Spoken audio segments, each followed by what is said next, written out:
I chose rhythmic stabilization as a PNF technique to improve isometric neuromuscular shoulder strength for an athlete with dynamic shoulder instability and weakness in the 90-90 and abducted and externally rotated position.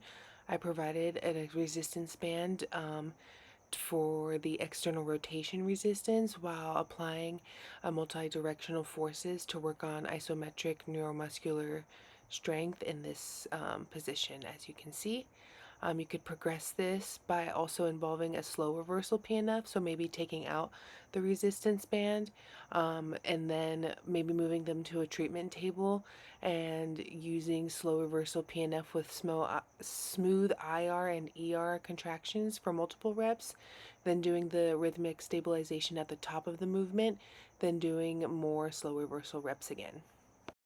For my second video, I performed a slow reversal diagonal 2 pattern to replicate an overhead motion for this athlete. I also realized I did not perform the internal rotation at the bottom and into external rotation at the top, and then reversed on the way back down of this movement, so I'll make sure to remember that for the future. But during the D2 flexion pattern, when the hand moves up like it's drawing a sword overhead, the scapulothoracic joint motion is an upward motion with elevation and retraction. The serratus anterior is the agonist and will also get assistance from the upper and lower traps.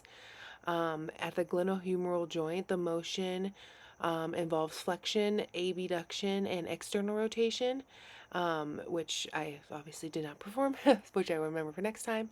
The agonist towards this is the anterior deltoid with some contribution from the supraspinatus and infraspinatus. During the D2 extension motion pattern, the hand moves downward, like putting the sword back away where it goes in its sheath. The scapulothoracic joint motion involves a downward rotation with depression and protraction. The agonist in this case would be the rhomboids with some contributions from the pec minor and lower trap. At the glenohumeral joint, the motion will consist of extension, adduction, and internal rotation, and the agonist in this case would be the latissimus dorsi, and with some contribution from the teres major and subscap.